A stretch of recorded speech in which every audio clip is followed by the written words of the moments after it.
সেখানে উনি স্বাধীনতার ঘোষক হিসাবে বঙ্গবন্ধুকে উপস্থাপন করছেন। এমন কথা আসছে ওনাকে নাকি চিরকুট দেওয়া হয়েছিল যে তুমি এটা না বলে ওটা বলবা। এখন আমরা খুব নিরপেক্ষ একটা আলোচক হিসাবে যদি কথা বলি, তাহলে বিষয়টা এরকম যে আমার অনেকগুলো কথা আসবে, আমি কি সংবিধানের মধ্যে আছি নাকি সংবিধানে নাই, এই প্রশ্ন আসবে। কেন আসবে? আপনি যখন স্বাধীনতার ঘোষক হিসাবে বক্তব্য দিবেন যে স্বাধীনতার ঘোষক অমুক বঙ্গবন্ধু, এই সংবিধানটা যদি আপনি আনেন, সংবিধান মোতাবেক কথা বলতে হচ্ছে। এই সংবিধানের 6ষ্ঠ তফসিলে পরিষ্কার বলা আছে, অনুচ্ছেদ 150-2 মোতাবেক এই তফসিল, এবং সেখানে বলা হয়েছে জাতির মানে স্বাধীনতার ঘোষক বঙ্গবন্ধু শেখ মুজিবুর রহমান। আপনি বইতে যদি লেখা থাকে একটা, কি আপনি আরেকটা বলতে পারবেন? বলার আগে তো পুস্তকটা ঠিক করতে হবে, 1 নম্বর। এখন আসেন, পুস্তক যে ঠিক করবেন, এই সংবিধানটাকে ঠিক করবেন আপনি, এই অধিকার সংসদের আছে, এবং এটার জন্য 2/3 মেজরিটি দরকার, সেটাও এই সংসদের আছে।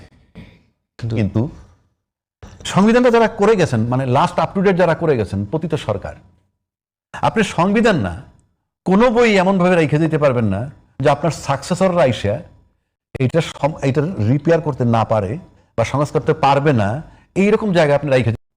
এখন এটা ঢোকার যে রাস্তাটা, সেটা হলো এখানে 142 অনুচ্ছেদের বলা আছে যে সংবিধান সংস্কার, সংশোধন, বিয়োজন, পরিবর্তন যা কিছু করেন 142 অনুচ্ছেদ মোতাবেক করতে পারবেন, subject to condition it should be approved by 2/3 majority of the parliament. এই কন্ডিশন আছে, এবং সেই মোতাবেক আপনি সংবিধান প্লেন মিনিং আরামসে করে ফেলতে পারেন।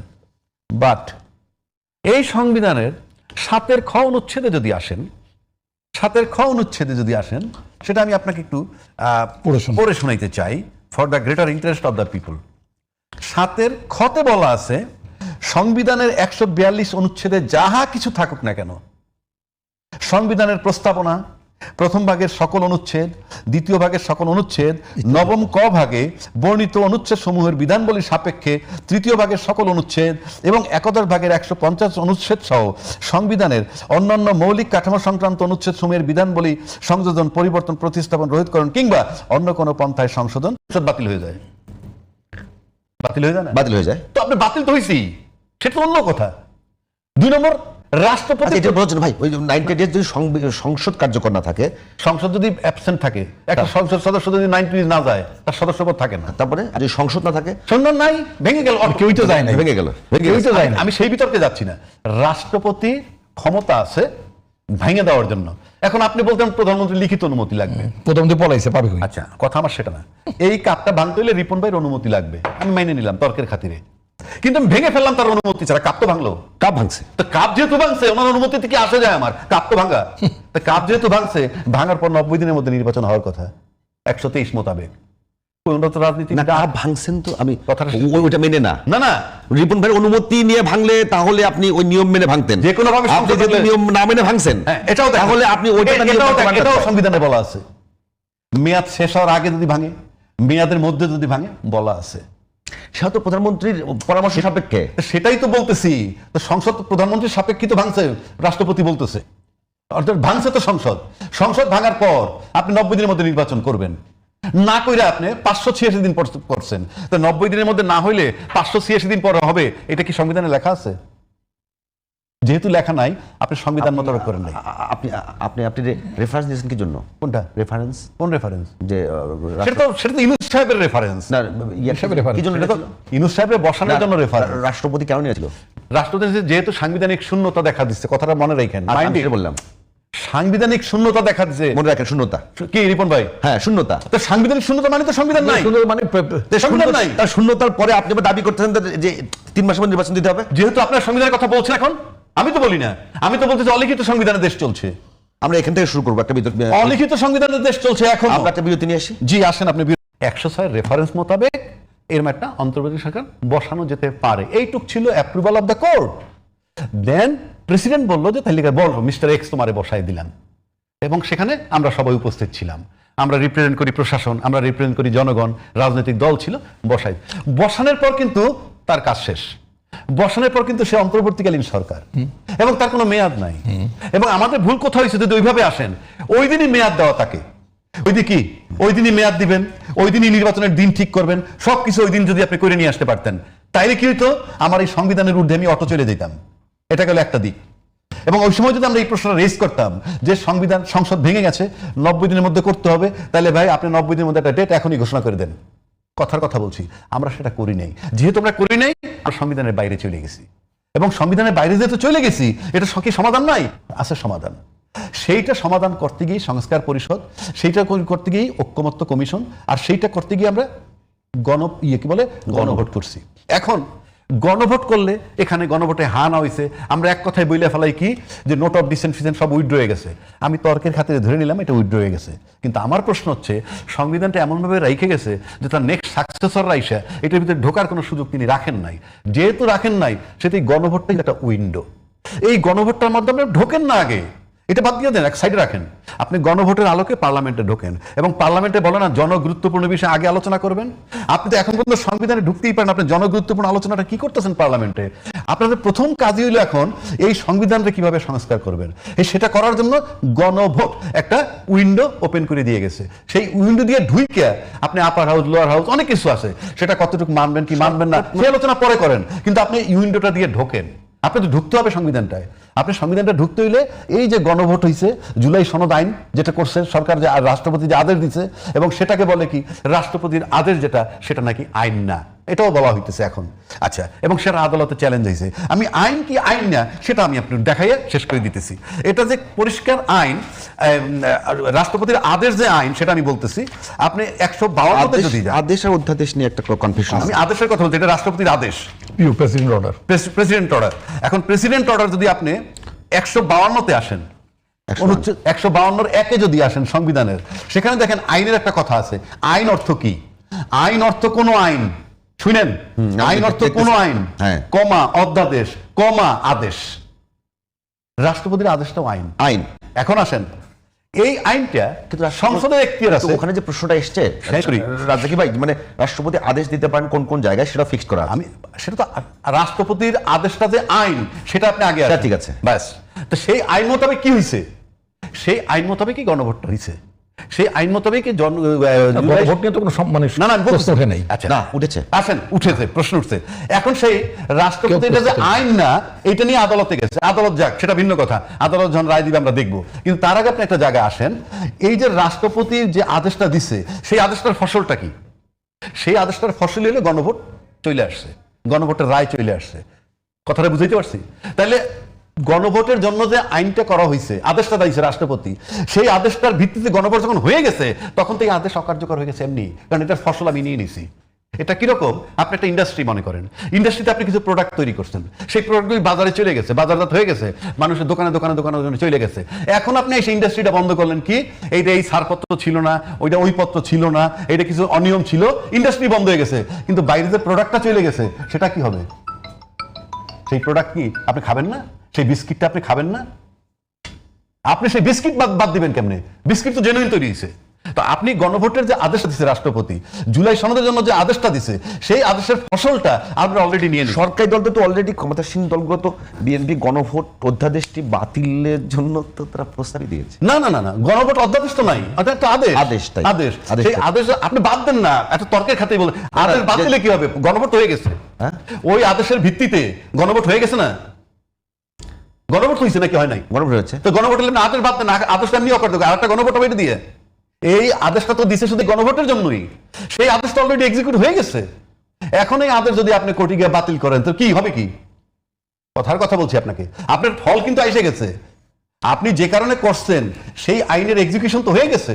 এক্সিকিউশন যদি হয়ে যায়, তারপর তো ওই আইনের কার্যকারিতা। এইটারই এটা একটু রিপন ভাই কাছে, রিপন ভাই, একেবারে জামায়াত ইসলামের পক্ষ থেকে কঠোরভাবে এটার সমালোচনা করা হয়েছে। তাদের বক্তব্য বলে গণভোটের মাধ্যমেই জনগণ তাদের রায় দিয়েছে, তাই এই অধ্যাদেশ বাতিল করা জনগণের ম্যান্ডেটের সঙ্গে অপমানের সমান।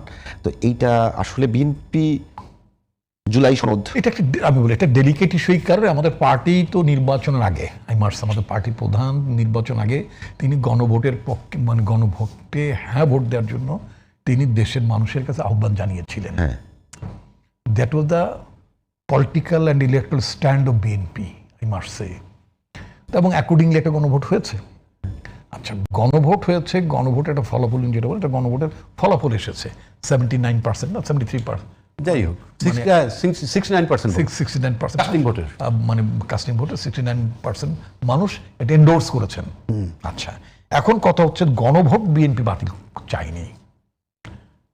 আমি আপনাকে যেটা একটু ব্যাখ্যা দিতে চাই সেটা হচ্ছে প্রেসিডেন্ট বলা হচ্ছে যে প্রেসিডেন্ট তার প্রেসিডেন্টের যে অর্ডার, সেই অর্ডারটার মধ্যে আছে যে আপনার জাতীয় সংসদ নির্বাচন অনুষ্ঠিত হওয়ার মানে আপনার মানে 1 মাস, একটা কার্য দিবস আছে মধ্যে 30 দিনের মধ্যে হবে কি বলে আপনার এই যে জাতীয় সংসদের সমস্ত কিছু উত্থাপন করতে হবে। জাতীয় সংসদ অধিবেশন বলবে এবং সেই অধিবেশনে সংবিধান সংস্কার পরিষদ গঠন করা হবে। এই সংবিধান সংস্কার পরিষদের ব্যাপারটায় বিএনপি একটা লিগ্যাল মানে ডিবেট করেছে, মানে তাদের কাছে মনে হয়েছে যে এটা একটা লিগ্যাল ডিসপিউট। আমি আবারও আপনার দর্শকদের কাছে যেটা বলতে চাই, বিএনপি গণভোট বাতিল করতে চায়নি, মোটেই না। কারণ বিএনপি আইনি ফরম্যাটে আসতে চায়। গণভোট বিএনপি বাতিল করতে চায়নি, বরং গণভোটে হ্যাঁ ভোট দেওয়ার জন্য বিএনপি দেশের মানুষকে আহ্বান জানিয়েছেন। নট অনলি দ্যাট, বিএনপি বলেছে যে আমরা এই যে মানে সংস্কার সংক্রান্ত যে বৈঠকগুলোতে আমরা যেই বিষয়ে আমরা একমত হয়েছি, সিগনেচার করেছি উইথ নোট অফ ডিসেন্টস, এবং নোট অফ ডিসেন্স সমস্তটা না, কয়েকটা প্রশ্নে নোট অফ ডিসেন্ট দিয়েছে। অর্থাৎ আপনি চায়ের কাপটা আপনি ডান হাত দিয়ে খাবেন না আপনি বা হাত দিয়ে খাবেন, বিষয়টা হচ্ছে এরকম। আপনি কি 5 চুমুকে শেষ করবেন না 10 চুমুকে শেষ করবেন, এটা টেকনিক্যাল ইস্যুস, এটা অন্য কোনো বিষয় না। আমরা যেটা বলেছি সেটা হচ্ছে যে মূল ডিসপিউট হচ্ছে যে উচ্চ কক্ষের যে এটা ফরমেশনটা, কম্পোজিশনটা, সেটা কি আপনার প্রাপ্ত ভোটের ভিত্তিতে হবে নাকি, মানে পিয়ার তো সব প্রপোর্শনাল রিপ্রেজেন্টেশন, এটা তো প্রাপ্ত ভোটের বেসিসে নাকি সংসদ সদস্য বেসিসে? এক্স্যাক্টলি, পিয়ার তো দুটি পিয়ার। আমরা যেটা বলেছি, যেটা আমাদের স্ট্যান্ড, যেটা আমাদের পার্টির স্ট্যান্ড হচ্ছে proportional representation on the basis of the member of parliament securing seats. তাহলে উপরটা দরকারটা কি? উপরটা দরকারটা কি? না, উপর এবং নিচে সবই তো পার্টি করছে। আপনি যদি কথা করেন, আমি যদি আপনাকে তর্কের স্বার্থে যদি বলি, ধরুন আপনার প্রাপ্ত ভোটের মধ্যে হলো, তো প্রাপ্ত ভোটের মধ্য দিয়ে হলো আপনি ধরে নেন আপনি বিএনপি মনে করলো যে সাংবাদিক শ্রেণীর তরফ থেকে আমরা 5 জন লোককে নেব এবং মিস্টার গাউসুল আজম তিনি মানে আমাদের মনোনয়নে তার কোনো আপত্তি থাকবে না। তাহলে বিএনপি কি করলো, তার যে প্রাপ্ত ভোটের ভিত্তিতে বিএনপি মনে করেন আপনার 70টা সিট পেল, আপনাকে মানে মনোনয়ন বিএনপি দিল। কথাটা খেয়াল করেন, বিএনপি আপনাকে মনোনয়ন দিল, অন্য কোনো পদ্ধতিতে না, আপনি নির্বাচিত মানে ভোটের বেসিসেই দিল, ভোটের বেসিস দিল। আবার contrary to the that position, এখন মনে করেন প্রাপ্ত আসনের ভিত্তিতে, মনে করেন প্রাপ্ত আসনের ভিত্তিতে বিএনপি তো 73টা সিট পেল, কথা 73টা সিটের মধ্যে আবারও বললো যে মিস্টার গাউসুল আজম আপনাকে আমরা আমাদের তরফে আমরা উচ্চ কক্ষে আমরা আপনাকে দেখতে চাই। তাহলে আলটিমেটলি কি দাঁড়ালো?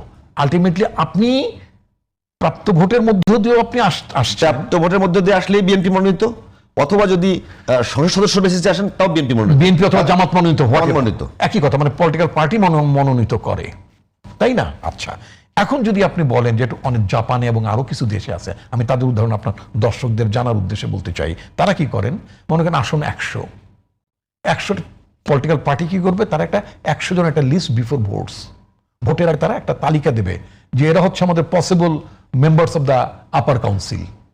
তখন মনে করেন তারা আসন পেল 70টা, ফার্স্ট 70 নো চয়েস, আপনি ইচ্ছা করলে 99 আলারে নিতে পারবেন না, ওই প্রথম 70টাকে আপনাকে বাছাই করে নিতে হবে। এটা জাপান এবং আদার কান্ট্রিজ এইভাবেই মানে আপনার করে, মানে যারা পিয়ার সিস্টেম ওখানে এরকম করে।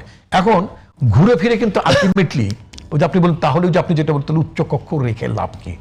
উচ্চ কক্ষ রেখে লাভটা হচ্ছে এটা, পলিটিক্যাল পার্টিগুলো যেটা মনে করেন অনেক সময় দেখেন আঞ্চলিক কারণে, আপনার স্থানীয় জনপ্রিয়তা ভালো, নানাবিধ কারণে আপনি মনোনয়ন পান, এবং সেখানে দেখা গেল মিস্টার রাজ্জাকে খুবই একজন বিদগ্ধ আইনজীবী, তিনি সেই অর্থে মানে যেটা আমরা যেটা রাজনীতির ভাষায় বলি গণরাজনীতি, মানে পিপল ওরিয়েন্টেড পলিটিক্স, উনি সেভাবে হাটে ঘাটে মাঠে বা এইসব চা খাই কান্দে হাত দেওয়া, তোমার বাচ্চাটা কেমন আছে, এইরকম ইন্টারাকশনগুলো উনি করেন। উনি আইন অঙ্গন, উনি একজন পতিতদশা আইনজীবী।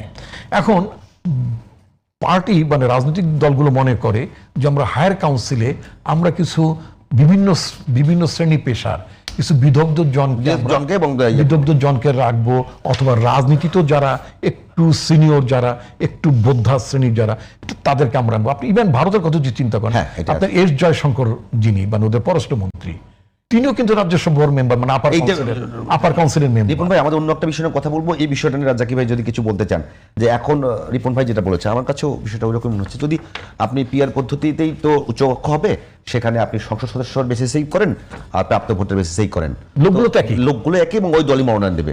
এখানে বিতর্কতা কোথায়? আমরা তো সেই আলোচনায় যাব কখন? আগে তো ঢুকতে হবে, একটু সংস্কার করার জন্য তো ঢুকতে হবে। ঢোকার উইন্ডোটা তো গণভোটের ফলাফল। ঢুকে আপনি সংস্কার পরিষদ হিসেবে ওত নিয়ে ঢুইকে এরপর আলোচনা শুরু করেন। আপনি তো সংবিধানটা ঢুকতেই পারতেছেন না। আজকে রাজ্জাকি ভাই, আমার কথা হলো ওইখানে। না রাজ্জাকি ভাই, আজকে বিএনপি তো বলছে যে সংস্কার পরিষদের সদস্য হিসেবে তারা নির্বাচিত হন নাই। এটাই বললাম তো, এই 142 কোনো লাভ হবে না, আপনি ঢুকতে পারবেন না। ঢুকতে পারবেন 2/3 মেজরিটি পাওয়ার পর যদি আমি সবাই জানতেন যে, আমি আগেও বলছি কথাটা, এই সংবিধানটা এমন ভাবে রাখতে পারবেন না যে অন্য সাকসেসররা এসে যাতে এটাকে সংস্কার করতে না পারে, কিন্তু তারা রেখে গেছে সেইভাবে।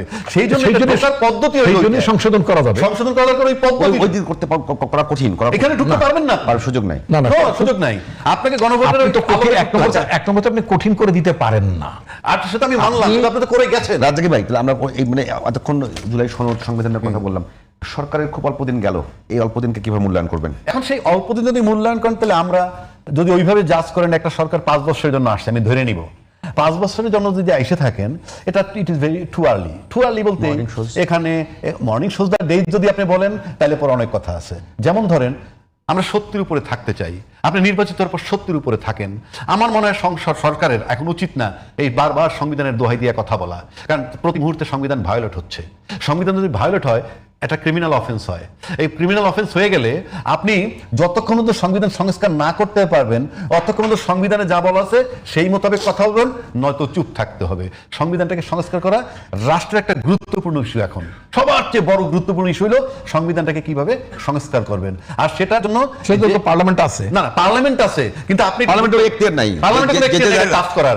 সেই জন্য আপনাকে এখানে আমার ডিফারেন্সটা ওই জায়গায়। না আপনি সেই বিতর্ক না, ওটা তো গায়ে যুদ্ধ হবে না, গায়ে যদি হবে না, যারা করেছেন তারা গায়ে জড়ি করেছে।